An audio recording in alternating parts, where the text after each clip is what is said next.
Didi and Nandahari Mai asked me to give a talk on the history of Berlin sector, or some aspect of that.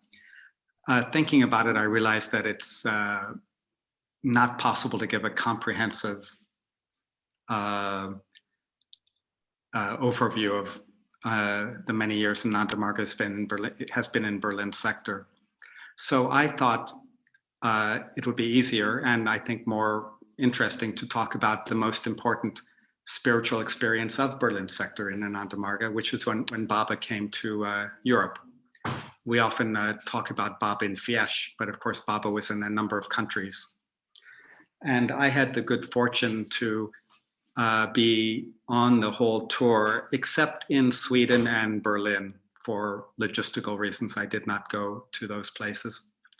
I was, at that time, I was a Margi in USA, and I had not seen Baba, although I had had very deep spiritual experiences with Baba, but I thought now is a chance when I can actually see Baba in Europe. So we had an idea that he would be coming in the end of April and May to Europe. At that time, I didn't understand how Baba's mysteries worked as far as planning things. So I took a flight from Seattle, USA to London, flying somewhere over the North Pole, I think, although fortunately the pilot kept the windows closed when we were going over the North Pole. And in London, we waited at the Jagrati, and someone said, well, Baba should be coming on this day, on that day. Maybe Baba's not coming. It was, as I understood later, a typical mystery that Baba was making. And finally, we heard, yes, Baba's coming to Switzerland on this particular day. And a number of us all piled in a van that I think Food for All had. And we drove down to Switzerland. And of course, a number of other Margis from England and of course all over Europe joined us. When we got to Switzerland, one thing we found out was that Baba had been in a transit stop in London at Heathrow Airport. And I heard that Baba was asking his PA and others, where are all the Margis? But of course, we were on our way to Switzerland then. Imagine if we had had a little more notice, and we might have delayed our trip a half a day and had a small meeting with Baba at the airport. But I'm giving this talk, as I say, as an overview of how Baba affected Europe. And this is partly my personal story, but I believe it applies to how many Margis experienced Baba at one time or another, both experiencing his organizational guidance and his spiritual mysteries, personally and perhaps in a wide group. And I'll start now, of course, with how Baba was, how my experience, and I believe the experience of others, was in Fiesh in the beginning. So we finally arrived in Fiesh, probably the same day as most Margis did, and got settled down and were excited that we would be seeing Baba. Myself, and I believe many of us, were seeing Baba for the first time physically. When he first came, I believe it was a morning darshan, although others may have a more clear memory of that. And as I say, I had had deep spiritual experiences with Baba relatively, and I knew that Baba is what we call Taraka Brahma. And I had had previously these amazing experiences. So I was eagerly waiting to see Baba when he came in the darshan room. This was a big gymnasium we were using. Babaji, we were people are trying to translate. So a little bit slower if you... Okay, sure. So we were all sitting in this big gymnasium, which was converted to a darshan room, and waiting, when will Baba come? And of course, as I dimly understood, part of the excitement is not knowing the exact moment that Baba is coming, but rather building up our expectation, our anticipation of Baba. And finally, from the other side of the room, I heard Parampita Baba Ki a few times and some other chants. And I see then from quite a distance that Baba is walking in using his cane, his walking stick, and some other acharyas are with him. And actually, rather than being in ecstasy, what I saw was a short man with glasses, dressed very neatly, fairly bald-headed. And as I later understood when I went to India, he could, in some ways, fit in a normal situation in a public space in many parts of India. I did not feel any samadhi, any ecstasy, and I think that my feeling was similar to that of many of the Margis there, seeing Baba for the first time. But one thing that I did feel strongly was that Baba is the center of attention, even though physically he was not a big person. And there were, of course, many hundreds of Margis sitting around there. But as I saw then, and as I saw everywhere, Baba was the complete center of attention. The darshans that Baba gave, we can read about in Baba in Fiesh or various parts of Ananda Vachanamritam. So I won't go into that very much. But a few memories of Fiesh come to my mind. One is that I, as with everyone, wanted to have personal contact with Baba. And I thought that I had, shall I say, one small advantage. See, I understood even then that I'm from another sector, maybe one or two acharyas I've seen in the past somewhere, but I did not really know the acharyas then. And for any Margi to have personal contact, they need to have, shall I say, a reference with an acharya who will then put them on a list so that they can have personal contact. Naturally, all of the acharyas would be interested in the Margis that they worked with, the Margis that they knew. This Margi is a unit secretary, that Margi is a Bhukti Pradhan or an LFT, etc. I know the acharya would be thinking, I know the quality and the dedication of this Margi. They didn't know me at all. But as I said, I had one, you might say, card up my sleeve that I thought might help. Before leaving the USA, I met Dada Mahavirananda, a senior Indian Dada who had just come to USA to work. And he knew that I was going to Fiesh, to Europe. So he wrote me a note to give to Dada Ramananda, Baba's personal assistant, Baba's PA. I don't know exactly what the note said, but certainly it said, please help this brother, Jaya Krishna was my name, to have personal contact. One day, I nervously went up to Dada Ramananda, who was outside Baba's house, standing there like a guard to keep us all away from Baba, in a sense. And I politely said, oh, Dada Ramananda, I gave him my name, where I'm from. And I said, I have this note from Dada Mahavirananda. And I was excited that Dada would read the note and put me on the list for personal contact. However, what happened was that Dada was polite, of course, took the note and put it in his pocket. But some intuition I had made me feel that that note was going so far down in his pocket that it would never see the light of day again. And indeed, in Fiesh, I did not get personal contact. There were too many people ahead of me who were the local Margis. So naturally, they would have priority to have personal contact. Of course, I was disappointed, but as I later realized,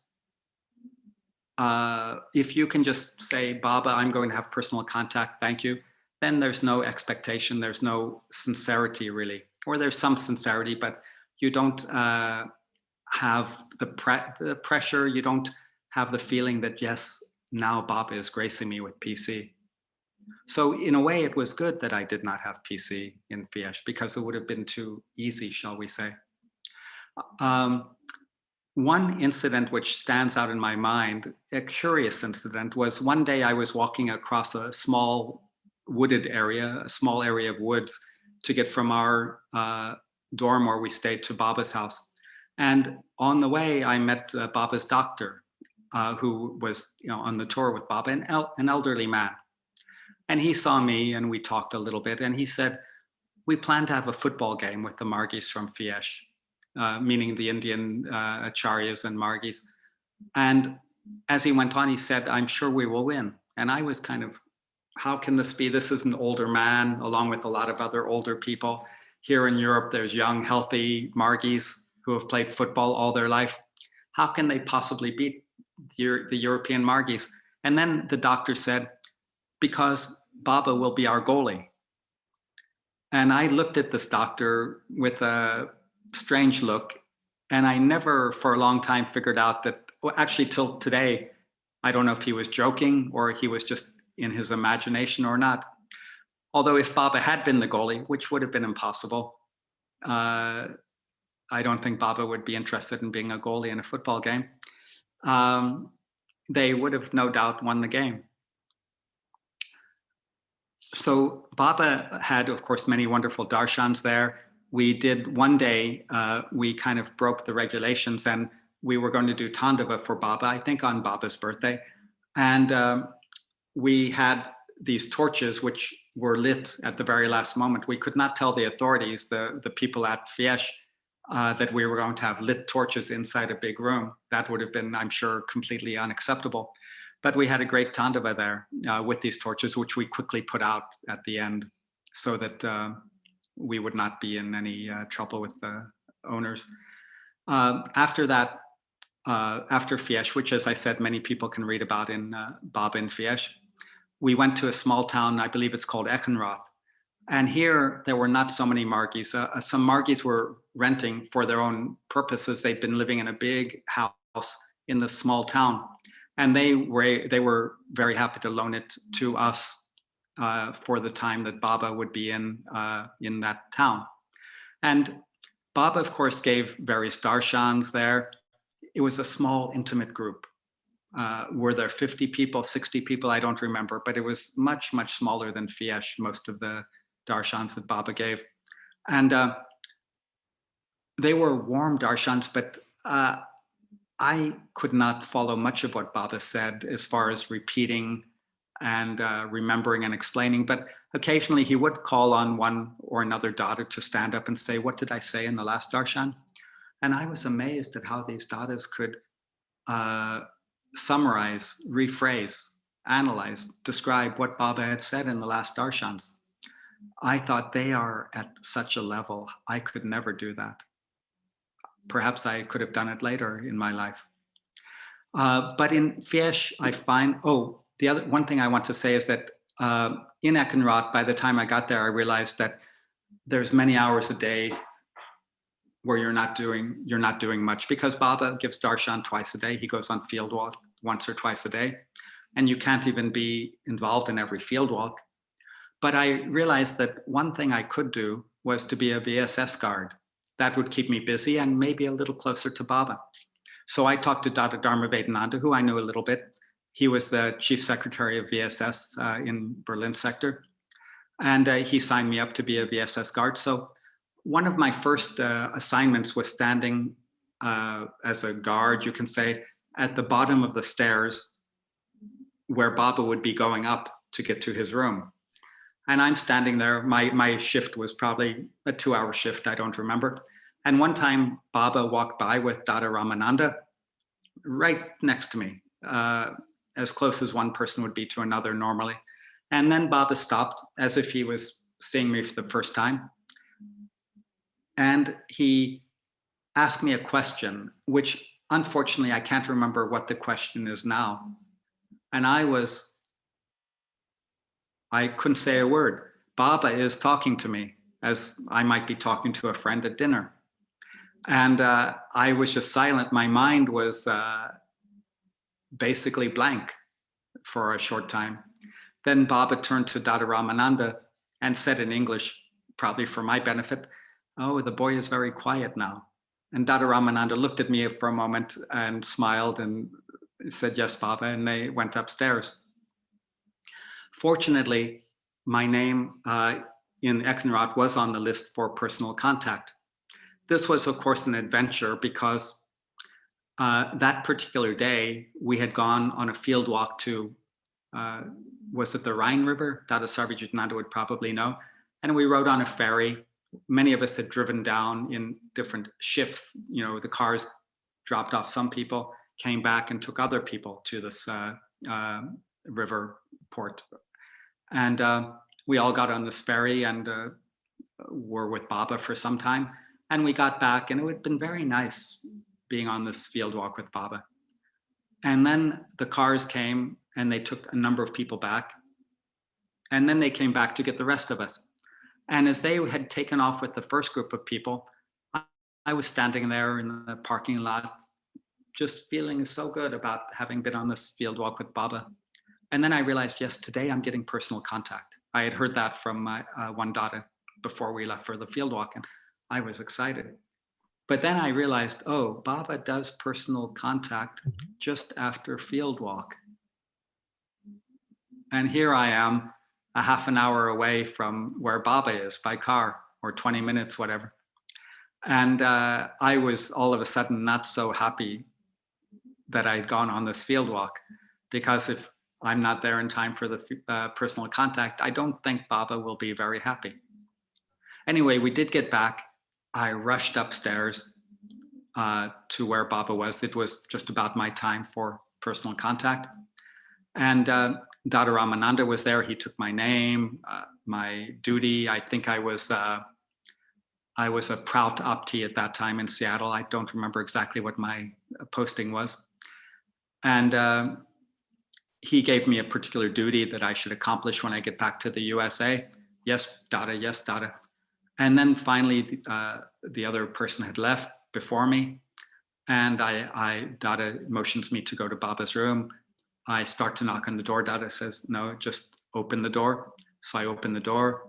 Baba's sitting there on his bed, a little bit, of course, higher than where I would be. I did Sastang Pranam. And then I sat up and Baba asked me my name, my posting, things like that. I realized later that Baba is doing this not for his information. He knows everything, but to help ground me, to help orient me to be sitting with Baba, so my mind is a little more settled. Then I'm sitting there looking up at Baba, and Baba starts talking about various things, some spiritual ideas. And after some time, Baba starts asking me a series of questions. Now, these were not informational questions. It wasn't about the directions to the airport or what the weather's like in Germany in May. Nothing, of course, nothing like that. But he was asking me questions about how I understand this and that. And he'd say, now, do you understand such and such? And I would say, yes, Baba. Then he'd go on and talk a little bit and say, do you understand such and such? And of course, I'd say, yes, Baba. This went on for a minute or two. And then Baba said, now, my son, you do your work for the good of humanity, don't you? What's the answer? Well, I said, no, Baba, because I didn't say that out of analysis or rationality, but just something clicked in my mind. I don't even know what it was today. And I said, no, Baba, I do my work for you. Baba had been gesticulating, he'd been talking rapidly and saying a lot of things. And then all of a sudden, Baba was quiet. He put down his hand. He looked straight at me. And for the first time, I realized how thick his glasses were. And we were just staring at each other for what seemed like a long time, but I'm sure it wasn't too long. And then Baba went on, but now he was talking more quietly about Ananda Marga, about spirituality. And at the end, he gave me a blessing. He put his hands at a certain position on my head. He would have said something in Sanskrit. And then he Then he said in English, he said, "You will do many great things for the entire universe." And till today, I can't think of a better thing that I would hear from Baba. And of course, I went out of the room, did some meditation to absorb the experience with Baba, and then I went on with the rest of my day. Of course, all of the time, the whole day, thinking, just replaying what I had been through with Baba for that time, which may have been 10 minutes, but I don't really know how long it had been. So that was, that personal contact was well worth waiting for. And as I said earlier, Baba doesn't give personal contact just because I want it now, but we have to wait. Baba has to wait until he knows that the devotee, the person, is mentally ready to have personal contact. At the end of this time in Eckenrot, I stayed behind to help a few other Margis to clean up everything, sweep the floors, pack up the things that had been left that we needed to take to back to Mines, where we had at the main sectorial office, the sectorial office. And we then drove out. We were the last ones to leave, of course. Baba at that time was on his way to Frankfurt Airport, going to, I think, Berlin at that time, the next stop. And we were driving there. There were maybe 4 of us in the car with a lot of things in the car that we had to take back to Mines. And on the road, we're all feeling so nice. We'd just been with Baba very intimately for a few days. And then we see a group of Dadas there standing by their car, which had broken down. So they flagged us down. They had to go to the airport to be with Baba. And with no ceremony, with no apologies, I can understand that now. Their situation, they politely ordered us to get out of the car, and we took our own belongings and some of the packaging, some of the things we had to take back that had been in the Jagrati there in Eckenrot. And we then traipsed down the road to a bus stop. One of the people in our car, 1 or 2 of them were German, so they knew what bus we should take to get back toward Mines. And we all get in the bus, 4 or 5 of us, as I said. And it was not a crowded bus. We set our bags down here and there. And one of the bags, as I later realized, was a kind of a canvas bag with some skulls in it, because the Dadas had been doing Kapalik sadhana there. And as the bus was going down the street, this way, that way, stopping, starting, braking, at one point, whoever was holding that bag with the skulls didn't have a good hold on it, and the skulls rolled down across the bus. And all of the people on the bus saw a bunch of human skulls just rolling down in front of them. We quickly, more than quickly, we got those skulls back in the bag, and one of the German Margis translated that the people were just commenting about, oh, how curious that was. It could have been worse, I'm sure. Baba's next stop that I went to was in Köln, in Cologne in the north, where we had a Jagrati. He was actually going to Timmern, but for us to get to Timmern, it was easy for me and one other friend of mine to hitchhike up to Köln. And from there, we would get a ride to Timmern. However, I was, what's the word I want? Anyway, I was stopped by the Dadas to stay for a day or so and help to clean up the Jagrati in Köln, because Baba, after Timmern, would be coming straight to Köln. So I'm missing Baba. That's not nice. But I'm doing some service for Baba to clean up the Jagrati, get his room ready, get everything in order so Baba will feel comfortable here. That's nice. Eventually, I did get to Timmern a day or 2 late.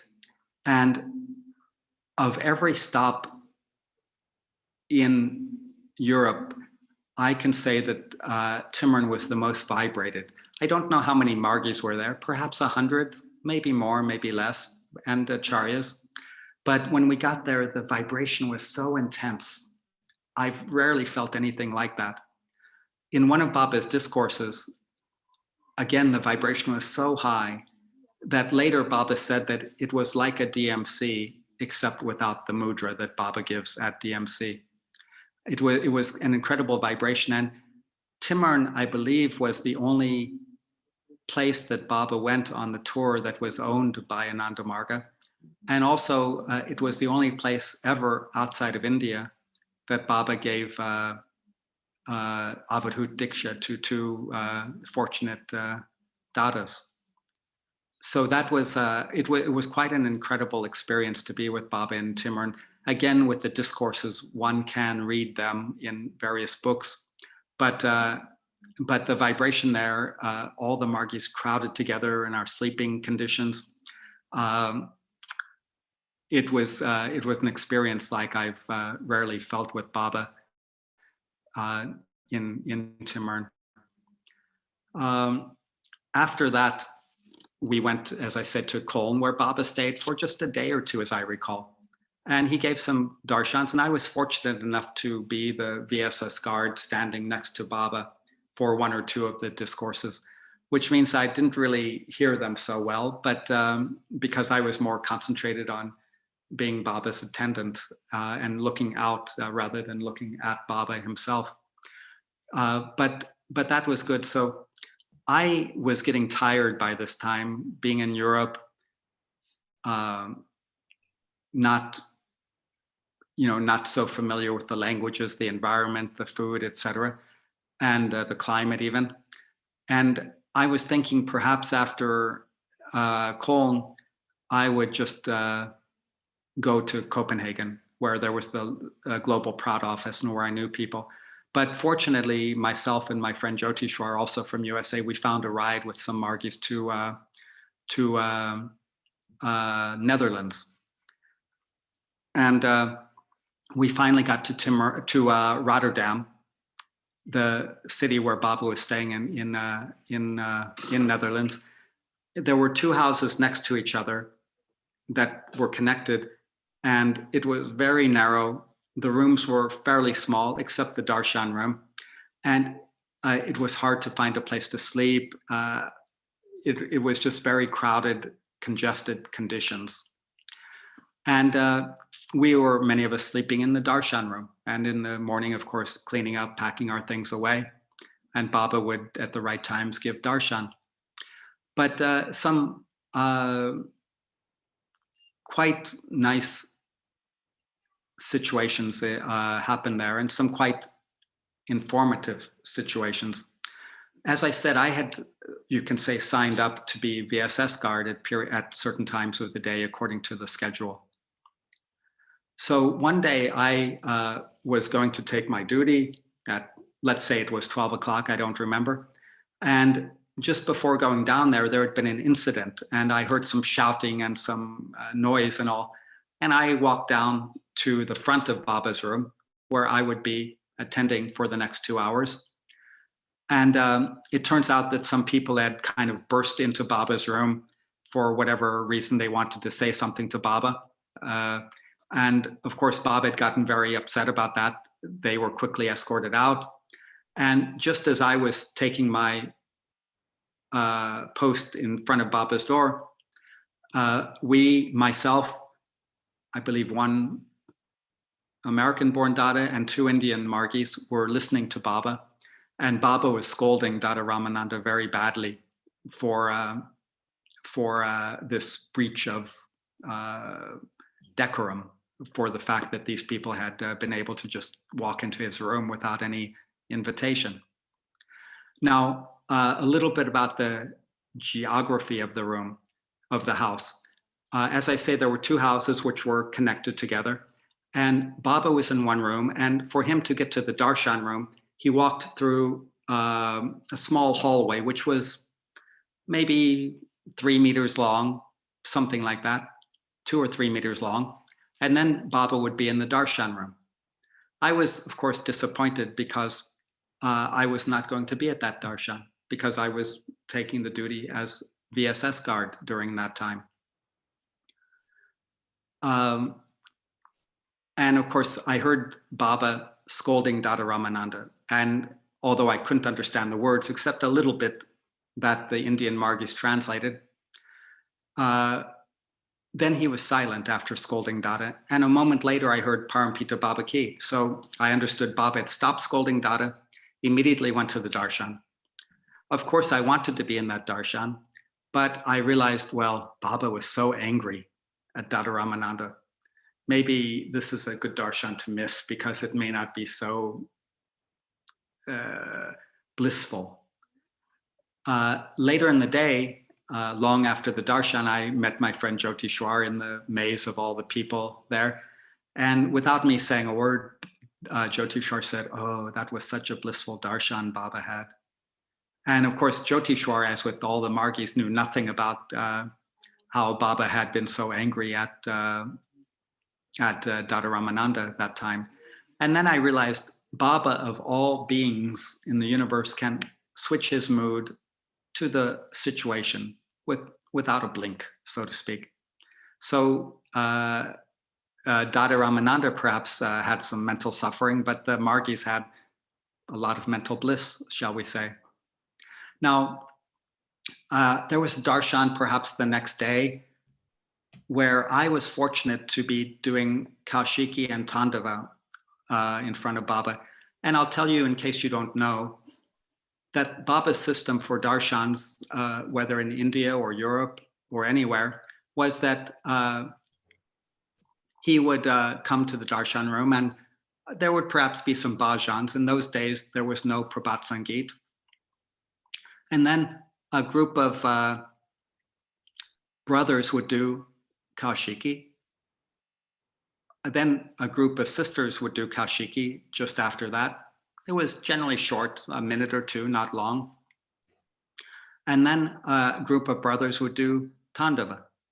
And then after they finished the Tandava, we would all sit down and Baba would start giving his darshan. Now, the room in Rotterdam, as I think all of Netherlands, was very narrow. And I was doing both the Kaushiki and the Tandava with two other brothers. One was Bodhishwar, a Margi from Switzerland, who had been Baba's host in Switzerland. Baba had given Bodhishwar a lot of attention as Baba's host, and I believe Bodhishwar was also Bhukti Pradhan at that time. And the other brother was a brother named Divyamurti from USA, who was living in Europe for some time, had been living in Europe for some time. So we're doing our Tandava, then the sisters do Kaushiki. No, we did our Kaushiki, then the sisters did Kaushiki. Then we did our Tandava, the three of us. And I was a bit sad because I realized now the Margis are going to push us to the side in a way, so they could rush up and sit right next to Baba. And what happened, fortunately, was that as we finished our Tandava, the wave of Margis just pushed us in front, not intentionally, I'm sure. So myself on the right, Divyamurti in the middle, and Bodhishwar on the left were all sitting right at Baba's feet, literally, as he sat on the dais, on the stage. We could, with no problem, we could easily reach up and touch Baba, which we did not do because that is not proper. So we're sitting there, Baba starts his darshan, and some thought came in my mind. Who knows where these thoughts come from? I was thinking, I'm so close to Baba, and I'm thinking, I want Baba to look at me. And my whole ideation, my whole intention during the discourse was, Baba, please look at me. And I'm sitting there and Baba's looking here and here and here, looking at all the people in the long room with quite a number of Margis sitting there. And I'm thinking, Baba, please look at me. Then I'm thinking, I wonder what Bodhishwar is doing. Because as I said, Bodhishwar always was able to get Baba's attention. Whatever, wherever, often in Switzerland, Baba would ask, where's Bodhishwar, or say something to Bodhishwar. And so I knew that Bodhishwar, good sanskara, good karma, he was able to have Baba's attention quite a bit. We were sitting there, basically leaning on our knees, like in a respectful position. And as I say, mentally, I was thinking the whole time, Baba, please look at me. Why I needed that, I don't know. But of course, it's a nice desire. And at one point, I started thinking, Bodhishwar, as I just said, has so much attention from Baba. What is he doing now? Is he sitting in a certain position? Is he looking in a certain way? So just for a moment, I'm looking at Baba, I look at Bodhishwar, and I look back at Baba. Maybe 2 seconds. And when I looked at Baba, he was just taking his eyes away from me. So the only time during the whole discourse that Baba looked at me was the only time that I was not looking at Baba. I guess that's a lesson, you might say. And later I felt that the lesson was partly firm determination. Don't look away from your goal. And I looked away from my goal for 2 or 3 seconds and I missed my goal. But also I realized that actually, I have no idea what Baba said during that discourse. And Baba wasn't sitting on the stage so people could admire him, but Baba was sitting on that stage so that he could educate us on Dharma. And I missed that opportunity because I had another idea in my mind. Another incident in Rotterdam, which proved quite important for me. One particular day, I was in a depressed mood. Rotterdam in May, rainy, foggy, cloudy, the Jagrati crowded. And as I said, not much to do all day long waiting for Baba. So all day long, I was depressed. I was in a mood of just, no, this is not going well. No, I don't enjoy being here with all these people. Everything was no in my mind. Of course, I had a mantra, but my mantra was 2 syllables and I wanted 1 syllable, no. And that was in my mind all day long. Fortunately, that evening, I was VSS guard on Baba's field walk. We all piled into various cars, Baba with his PA and some others. I was in a car with other VSS guards and with Dada Dharma Vedananda, the chief secretary. A few other cars with Margis were going out. We went to a park a bit outside of Rotterdam. And we got there, we got out of our cars, got in formation, followed Baba, or we were walking with Baba. And the 4 guards, there was 2 guards in front of Baba, maybe 2 or 3 meters in front of Baba. There was Baba and the group of people around him, and a guard on Baba's left, and I was behind Baba on his right. Again, 2 or 3 meters from Baba, escorting him. And we're walking, and still my mind is depressed. No. Everything was no in my mind. No, I don't enjoy being here. No, I don't want to be in Rotterdam any longer. So many thoughts going in my mind, all no. And at one point, I got a clear view of Baba as we were turning a corner. And I thought, oh, I hope Baba isn't hearing what's in my mind. I said that out of respect to Baba. The walk went on. The total field walk that time was 35, 45 minutes, I guess. And then we get back to the beginning again. And we're all standing in a line. Baba's over there, and he's going to walk past all of us and get in his car. And then, of course, we'll all get in our cars and follow Baba. And I'm standing here, and Baba, when he's a little bit away from me, just coming toward me a couple of steps, he says to me directly, he says, I can't remember exactly, but he said, is this a man-made park? I think that's what he said. And he's standing there and he just says that to me, just a very simple question. And I said, yes, Baba, or something like that. Yes, Baba, it's a man-made park. And now as Baba is standing right in front of me, he says very quietly, he says, now the boy says yes. And I was, of course, in semi-shock, but only semi, because when Baba's there, he got to the end, he got in his car. We all had to rush to our cars and escort Baba back to the Jagrati in Rotterdam. And then finally, when we're in the car, I realized, oh, Now I know what happened. Although, did I really know what happened? Baba, of course, was playing a game with me because, as I said, all day long, the mantra no was in my mind. So Baba was telling me, I guess, a couple of things at least. One, of course, is that Baba knows what is going on in my mind and also your minds all the time. And another thing he was saying, of course, was be positive. Nothing is so difficult, at least nothing we are dealing with is so difficult that we can't learn from it. Nothing is so difficult that we can't enjoy the game that Baba is playing with us. So from that simple question of Baba's and that very simple comment, now the boy says, yes, I learned a lot. And that was our crowded, eventful time in Rotterdam. One or two other things happened, but nothing important so much right now. I then made my way down to Paris and stayed with some Margis, Ramakrishna and Susmita and their family. And then took a bus with one German Margi. We went down to Madrid because Baba's next stop was Valencia. And from Madrid, we, of course, made our way to Valencia. And the Margis had arranged that Baba would stay in a monastery there. I guess some of the Margis or some of the Acharyas knew one or two of the priests in this monastery. And Baba got there. I think we got there before Baba. Yes, I'm sure, because one confession, one thing about me is all the years I was a Margi, I never liked to lead Parampita Baba Ki.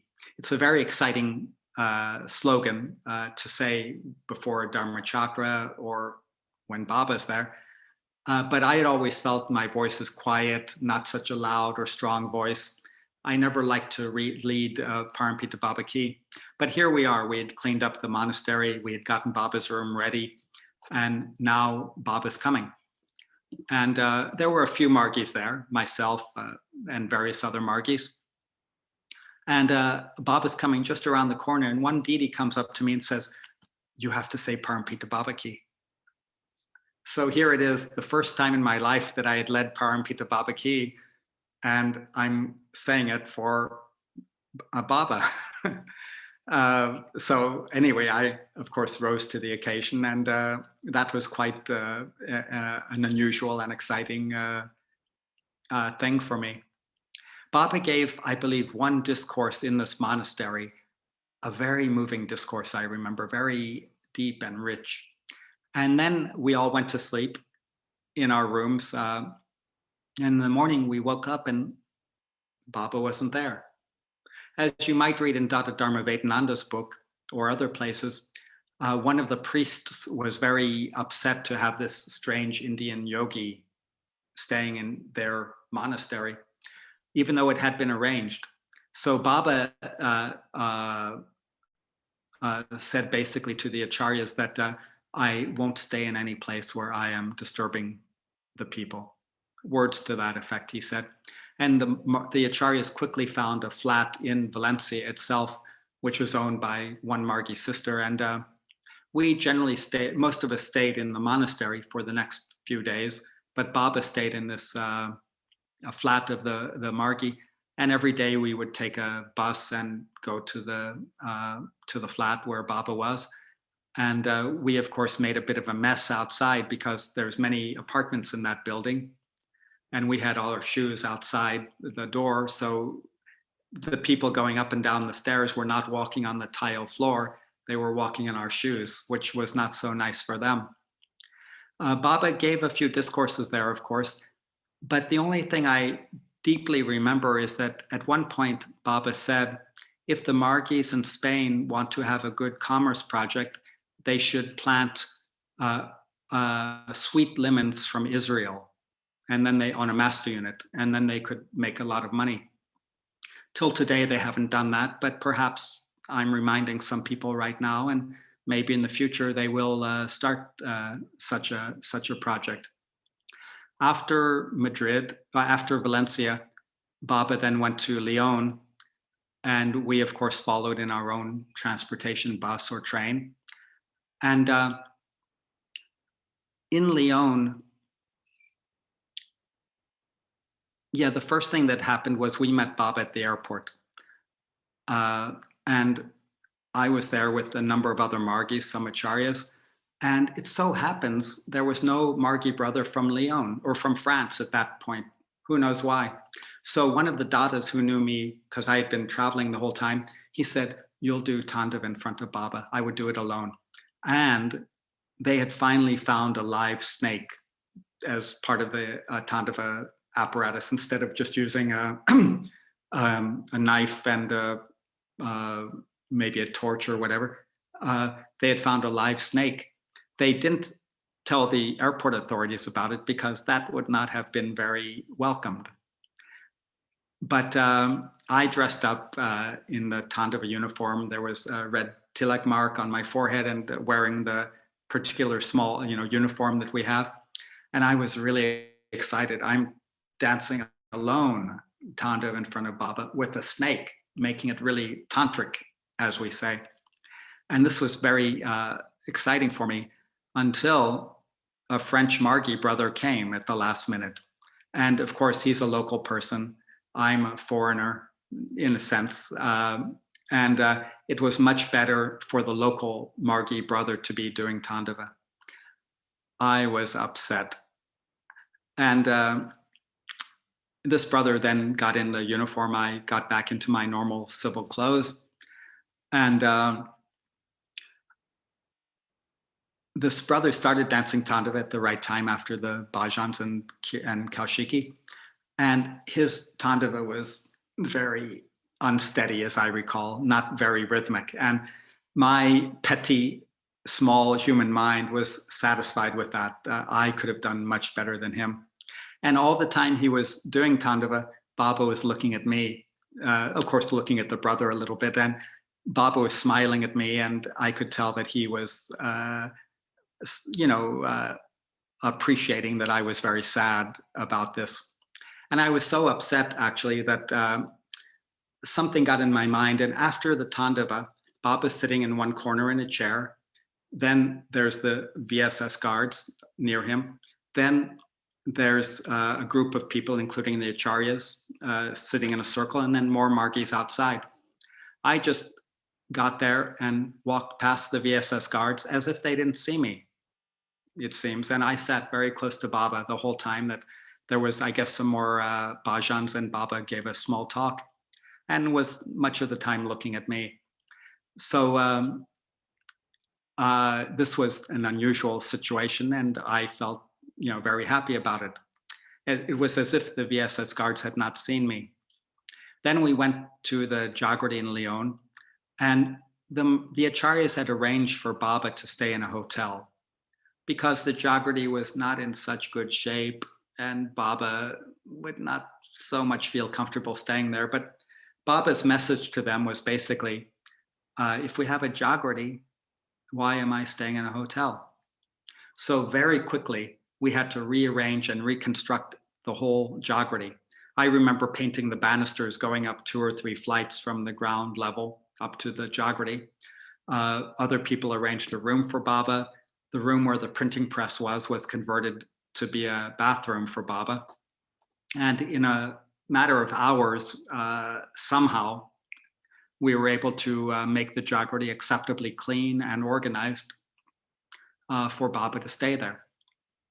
And of course, he did give some, some good discourses there.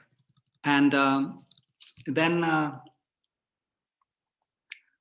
at the end of that, for me, that was these were the main events in Lyon, as I described, doing Tandava or not doing Tandava, and helping arrange the Jagrati, and Baba, of course, giving his discourses there to a good number of Margis from various countries had come all the way to Lyon.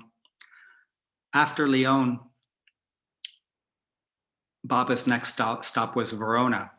I had never been to Italy up to that point, but I knew from Fieschi and other places there were a lot of devoted Margis in Italy. So I took a train with a few Margis from Lyon through the border, through these beautiful mountain passes, all the way to Verona, quite a number of hours. And we got to the train station where we would then, I guess, meet Baba. And I saw one Didi sitting in a very sad mood, crying. I saw other Margis very upset and confused. And as we soon found out, Baba had not been allowed into Italy. And this was extremely sad. Partly and I think everyone was sad because we envisioned that Baba is going to be leaving Europe in a few days after Italy, and we would have a wonderful send-off for Baba. We would have our last time to be with Baba until who knows when. And it would be a very sweet occasion, a very sad but sweet occasion. But here, all of a sudden, our Baba is separated from us by thousands of kilometers on his way back to India.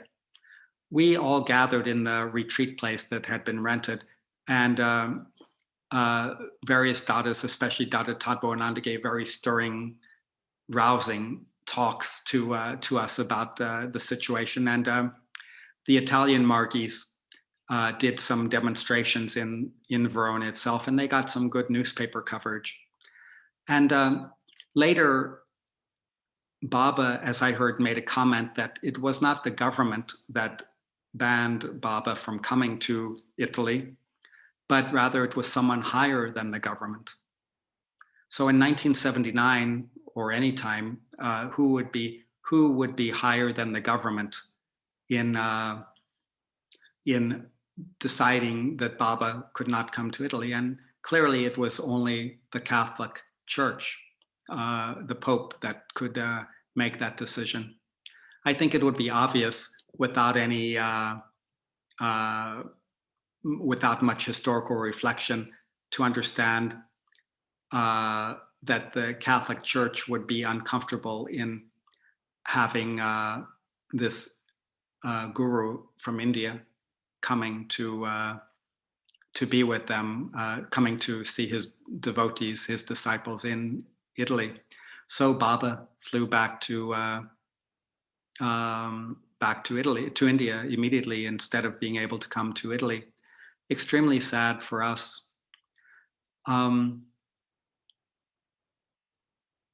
That's pretty much all that needs to be said about Baba in Europe. But one thing I might add as a reflection on this time period is many years later, after I had become an acharya and was in Cairo sector, but also other places, I was talking with one Dada, I believe in Singapore, about the times when Baba had been in different countries. And he reflected, this was a senior Dada to me, and he reflected that when Baba would go to a country, there would be some blessings in a way that came to that country, although it may not be anything that could be directly tied to Baba. But as spiritualists, we could understand how Baba's visit, directly or indirectly, would help that country. In Thailand, a country which had been very economically poor for a long time, gradually from that period, their economy started improving quite a lot. Similarly, you have 5 minutes more. I know, Didi, thank you. Thank you. Similarly, in Taiwan, this would happen. However, this Dada also reflected that there were places, as with Italy, where Baba was not able to come into the country, was either deported or refused entry. In USA, he was refused entry in 1979, that same year he was in Europe. And at the next election, the next presidential election in 1980, the sitting president lost the election, which is a very rare thing in USA. Usually, if you are the president, you'll win the next election to stay as president. And of course, Dada implied that the fact that Baba was refused entry had to do with that. In Philippines, Baba was, I don't remember if he was deported or refused entry after having been there a couple of times. And years later, Fernando Marcos, the president of Philippines died and could not even be buried in his home country, as I recall, which is, for most people, would be a tragedy. And Dada suggested that this had to do with Baba having been refused entry into Philippines. In Italy, Italy's been quite up and down. The history of Italy is wonderful. It's been irreplaceable in the development of Europe. But also Italy, as I say, does have many problems. And this data suggested again that Baba's refusal of entry into Italy led later to a lot of economic and crime problems that he suggested were tied to the fact that Italy was not willing to receive the spiritual blessings of Baba. This is just a small example of Baba's time in Europe. And as I said in the beginning, this was largely my personal experience, but I believe it is a reflection of other people's experiences, but this, of course, being in my own words.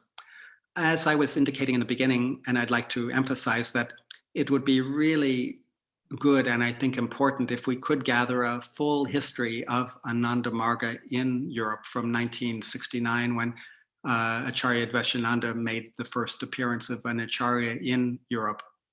And of course, later so many Acharyas came, so many Margis became active, so many projects were started and are existing and continuing in Europe. But it will be very sad if we can't get together a deep history, an extensive history of Baba's time in Europe or in other sectors, or not only Baba's time, but the history of Ananda Marga in each country, in each sector. So I hope that we can take that up with the initiative of many people. And I've just shared a little bit of my experiences. More things happen, but I think I covered at least some of the basic things that helped to enlighten me as to who Baba was and who I am as a humble devotee of Sri Sri Anandamurti. Thank you.